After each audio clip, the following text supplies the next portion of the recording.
Hello friends, welcome back to my channel Prathi's kitchen. இன்றைக்கி ஒரு ஹெல்த்தியான ரெசிபி தான் பார்க்க போகிறோம். ஒரு தலை பூண்டு குழம்பு எப்படி பண்ணணும்னு சொல்லிட்டு தான் நீங்கள் இந்த வீடியோவில் பார்க்க போகிறீங்க. என்னடா பேரே வித்தியாசமாக இருக்குதுன்னு பார்க்குறீங்களா?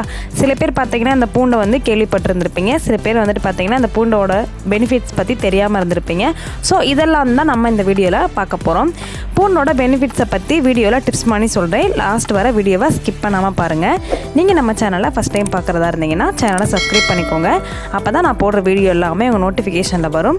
இப்போ வாங்க நம்ம வீடியோக்குள்ளே போகலாம்.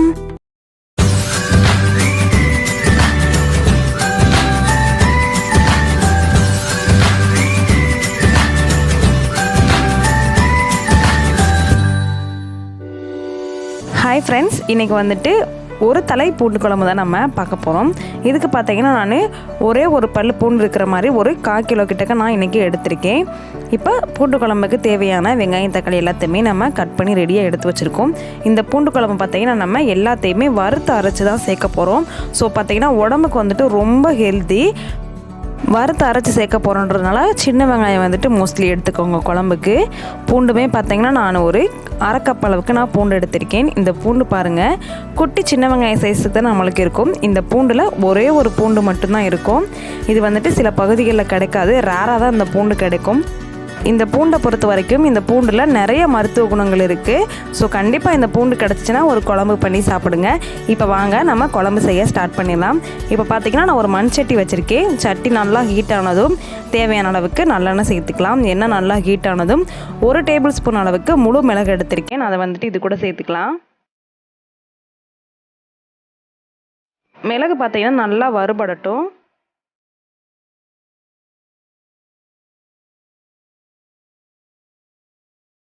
இப்போது மிளகு நல்லா பொரிஞ்சிருச்சு. இது கூடவே பார்த்தீங்கன்னா 1 டேபிள் ஸ்பூன் அளவுக்கு சீரகம் எடுத்திருக்கேன். அதையும் இது கூட சேர்த்துக்கலாம்.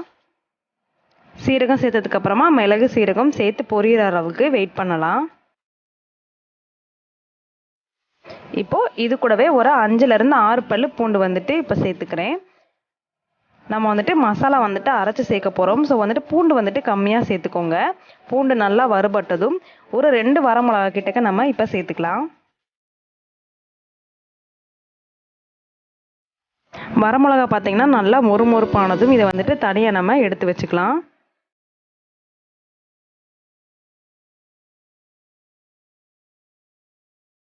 இப்போ நம்ம 1 கப் அளவுக்கு சின்ன வெங்காயத்தை வந்துட்டு இது கூட சேர்க்க போகிறோம்.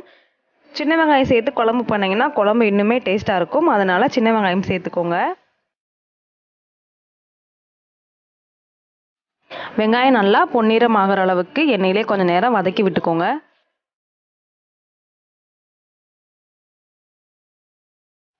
இப்போ பார்த்தீங்கன்னா வெங்காயம் வந்துட்டு நல்லா கோல்டன் ப்ரௌன் ஆயிடுச்சு. இது கூடவே ஒரு தக்காளி வந்துட்டு இப்போ நான் ஆட் பண்ணிக்கிறேன். இந்த குழம்புக்கு பார்த்தீங்கன்னா நம்ம புளி சேர்க்க போகிறதில்ல, அதனால ஒரு தக்காளி மட்டும் இப்போ நம்ம ஆட் பண்ணிக்கலாம். தக்காளி சேர்த்துட்டு எல்லாத்தையும் ஒருக்கா நல்லா கலந்து விட்டுக்கோங்க. இப்போ வெங்காயம் தக்காளி சேர்ந்து சாஃப்ட் ஆகிற அளவுக்கு ஒரு 5 நிமிஷத்துக்கிட்ட மட்டும் எண்ணெயிலே வறுபடட்டும்.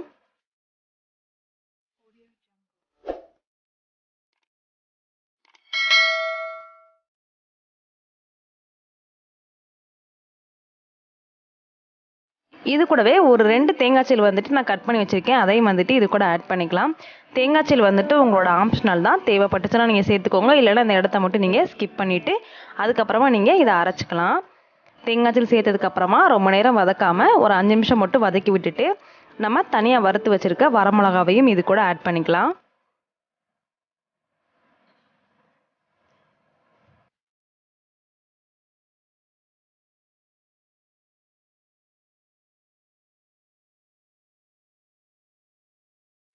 வரமிளகா சேர்த்துட்டு ஒரு கிளறி விட்டுட்டு ஸ்டவ் ஆஃப் பண்ணி நல்லா ஆற வச்சுட்டு ஃபைன் பேஸ்ட்டாக நம்ம அரைச்சி எடுத்துக்கலாம்.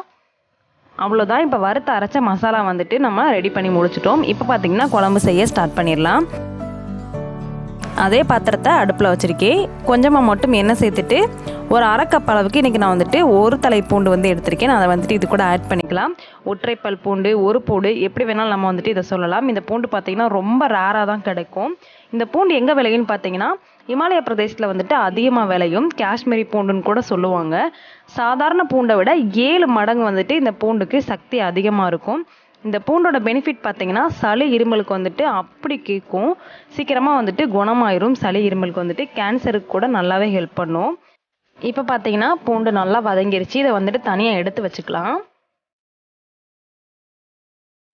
அதே கடாயில் வந்துட்டு இன்னும் கொஞ்சம் நல்லெண்ணெய் சேர்த்துருக்கேன். எண்ணெய் நல்லா காஞ்சதும் கொஞ்சமாக மட்டும் கடுகு சேர்த்துக்கலாம். கடுகு நல்லா பொரிஞ்சதும் இது கூடவே கருவேப்பிலை, கொத்தமல்லி, பச்சை மிளகாய் மூணையும் வந்துட்டு நம்ம ஆட் பண்ணிக்கலாம். நம்ம இந்த குழம்பு மண்சட்டியில் வைக்கிறதுனால இன்னுமே டேஸ்ட் வந்துட்டு அதிகமாக இருக்கும்.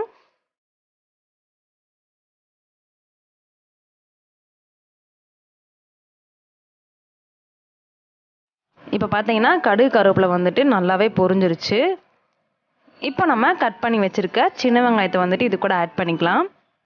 ஆல்ரெடி பார்த்தீங்கன்னா நம்ம அரைக்கிறப்பவே சின்ன வெங்காயம் வந்துட்டு நிறைய சேர்த்துருப்போம். ஸோ வந்துட்டு பார்த்து வந்துட்டு நீங்கள் வெங்காயம் சேர்த்துக்கோங்க. ரொம்பவும் சேர்த்திங்க அப்படின்னா குழம்பு வந்துட்டு லைட்டாக இனிச்ச மாதிரி ஆயிரும். இப்போ நம்ம வதக்கின பூண்டையும் இது கூட ஆட் பண்ணிக்கலாம். பூண்டு வந்துட்டு டேரெக்டாக சேர்க்காம எண்ணெயில் நல்லா வதக்கி சேர்த்துட்டிங்க அப்படின்னா அதோட ஸ்மெல்லு பார்த்தீங்கன்னா சூப்பராக இருக்கும். ஸோ வந்துட்டு முடிஞ்ச அளவுக்கு எண்ணெயில் வதக்கிட்டு அதுக்கப்புறமா நீங்கள் குழம்பு கூட ஆட் பண்ணுங்கள். பூண்டு சேர்த்துட்டு எல்லாத்தையும் ஒருக்க நல்லா கலந்து விட்டுட்டு வறுத்து அரைச்ச மசாலா பேஸ்ட்டை வந்துட்டு இது கூட ஆட் பண்ணிக்க போகிறோம். நல்லா ஃபைன் பேஸ்ட்டாக அரைச்சி சேர்த்துக்கோங்க.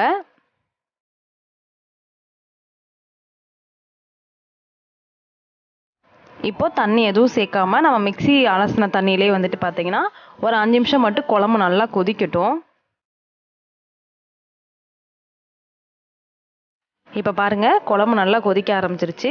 இந்த ஸ்டேஜில் வீட்டில் அரைச்ச குழம்பு மிளகாய் பொடி வந்துட்டு ஒரு 2 டேபிள் ஸ்பூன் கிட்டக்க நான் ஆட் பண்ணிக்கிறேன். உங்கள்கிட்ட வீட்டில் அரைச்ச குழம்பு மிளகாய் பொடி இல்லை அப்படின்னா 1 டேபிள் ஸ்பூன் அளவுக்கு மிளகாத்தூளும் 1 டேபிள் ஸ்பூன் அளவுக்கு மல்லித்தூளும் 1/4 டீஸ்பூன் அளவுக்கு மட்டும் மஞ்சத்தூள் சேர்த்துட்டு எல்லாத்தையும் ஒருக்க நல்லா கலந்து விட்டுக்கோங்க. இந்த மசாலோட பச்சை ஸ்மெல் போகிற அளவுக்கு எண்ணெயிலே ஒரு 5 நிமிஷம் மட்டும் குக் ஆகட்டும்.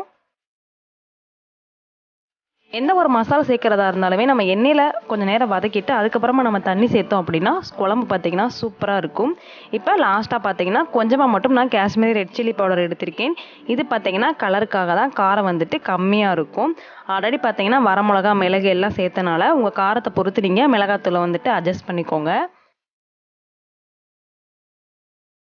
மிளகாத்தூள் சேர்த்ததும் எல்லாத்தையும் ஒருக்க நல்லா கலந்து விட்டுக்கோங்க. இப்போ பாருங்கள் குழம்பு நல்லாவே கொதிக்க ஆரம்பிச்சிருச்சு. குழம்புல இருந்து எண்ணெய் பிரிஞ்சு வரவும் ஆரம்பிச்சிருச்சு. இப்போ நம்ம குழம்புக்கு தேவையான அளவுக்கு தண்ணி சேர்க்க போகிறோம். உங்கள் குழம்பு எவ்வளோ வேணுங்கிறத பொறுத்து நீங்கள் தண்ணியை அட்ஜஸ்ட் பண்ணிக்கோங்க. நான் இன்றைக்கி பார்த்தீங்கன்னா கொஞ்சம் பெரட்டினா அப்படி தான் நான் வந்துட்டு இன்றைக்கி குழம்பு வைக்க போகிறேன். ஸோ வந்துட்டு தண்ணியை வந்துட்டு நான் இன்றைக்கி கொஞ்சம் கம்மியாக தான் சேர்த்துருக்கேன். தண்ணி சேர்த்ததுக்கப்புறமா எல்லாத்தையும் ஒருக்க நல்லா மிக்ஸ் பண்ணி விட்டுக்கோங்க. இப்போ லாஸ்ட்டாக பார்த்தீங்கன்னா குழம்புக்கு தேவையான அளவுக்கு உப்பையும் இது கூட ஆட் பண்ணிக்கலாம்.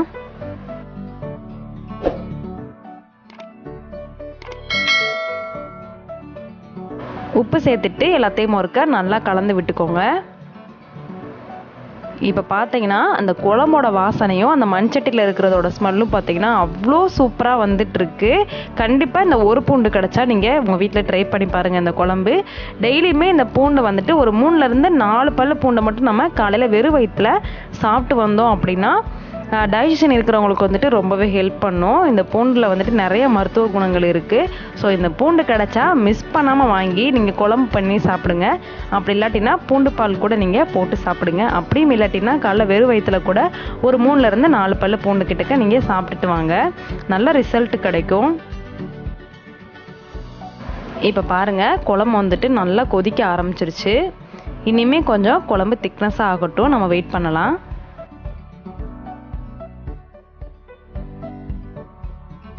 நம்மளுக்கு நார்மல் பூண்டு கிடைக்கிறத விட இந்த பூண்டில் வந்துட்டு அவ்வளோ பெனிஃபிட்ஸ் இருக்குது. எனக்கு தெரிஞ்ச பெனிஃபிட்ஸ் எல்லாத்தையுமே நான் உங்களோட இந்த வீடியோவிலே ஷேர் பண்ணியிருக்கேன். கண்டிப்பாக உங்களுக்கு இந்த வீடியோ வந்துட்டு யூஸ்ஃபுல்லாக இருக்கும்னு நான் நம்புகிறேன். இப்போ பாருங்கள் குழம்பு நல்லா கொதிச்சு வந்துருச்சு. பூண்டுமே பார்த்தீங்கன்னா நம்மளுக்கு சீக்கிரமாக வெந்துடும்.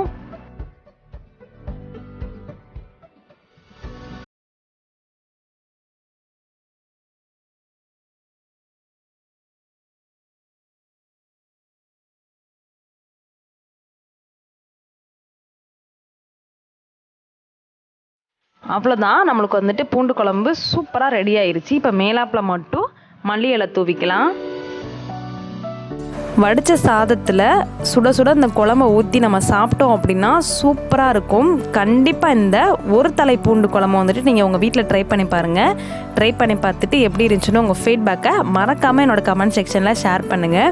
என்னோடய வீடியோ உங்களுக்கு பிடிச்சிருந்துச்சி அப்படின்னா என்னோடய சேனலை லைக், ஷேர், கமெண்ட் பண்ணிக்கோங்க. கூடவே பக்கத்தில் இருக்க பெல் ஐக்கானையும் கிளிக் பண்ணிக்கோங்க. அப்போ தான் நான் போடுற வீடியோ எல்லாமே உங்கள் நோட்டிஃபிகேஷனில் வரும். நீங்களும் வீடியோவை மிஸ் பண்ணாமல் பார்ப்பீங்க. நிறைய பேர் பார்த்தீங்கன்னா நம்ம சேனலை சப்ஸ்கிரைப் பண்ணாமே பார்த்துட்ருக்காங்க. ஸோ சப்ஸ்கிரைப் பண்ணிவிட்டு உங்களோட ஆதரவை எனக்கு தாங்க. அடுத்து ஒரு சூப்பரான ரெசிபி இல்லை சூப்பரான கண்டென்ட்டோட நான் உங்களை மீட் பண்ணுறேன். அது வரைக்கும் பாய்.